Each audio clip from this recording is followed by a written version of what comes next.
अब देखिए सेल एवं खनिज, या सेल को हम चट्टाने भी बोलते हैं, सेल को हम चट्टान भी बोलते हैं।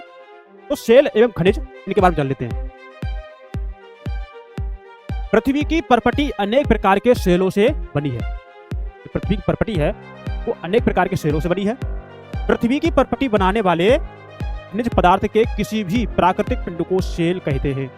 देखिए पृथ्वी की जो परपटी बनाने वाले खनिज पदार्थ जो होते हैं उसके किसी भी प्राकृतिक पिंड को, प्राकृतिक पिंड की बात हो रही है, देखिए इसकी प्राकृतिक पिंड को क्या बोलते हैं? सेल कहते हैं। तो मानव का कोई योगदान नहीं होता, वो पिंड प्राकृतिक होते हैं तो उनको सेल कहते हैं। सेल विभिन्न रंग, आकार एवं गठन की हो सकती है ना। चट्टाने हैं जो सेल है विभिन्न आकार की हो सकती है, विभिन्न रंग की हो सकती है, और उनमें जो गठन होगा विभिन्न तरह का हो सकता है। समानांतर, क्षैतिज, समानांतर चट्टाने सेल, क्षैतिज चट्टाने सेल ना। तो इनके बारे में पढ़ेंगे, पढ़ रहे हैं और भी पढ़ेंगे डिटेल में।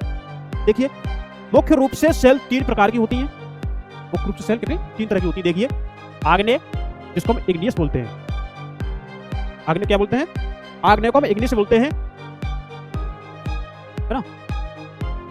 ये होगी हमारी आग्नेय, इग्नियस। अवसादी, जैसे हम सेडिमेंट्री बोलते हैं। अवसादी चट्टान या अवसादी सेल, इसे क्या बोलते हैं?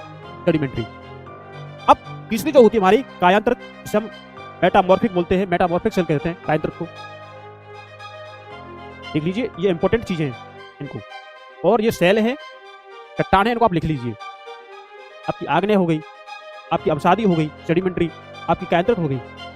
ये चट्टानें पृथ्वी की हैं।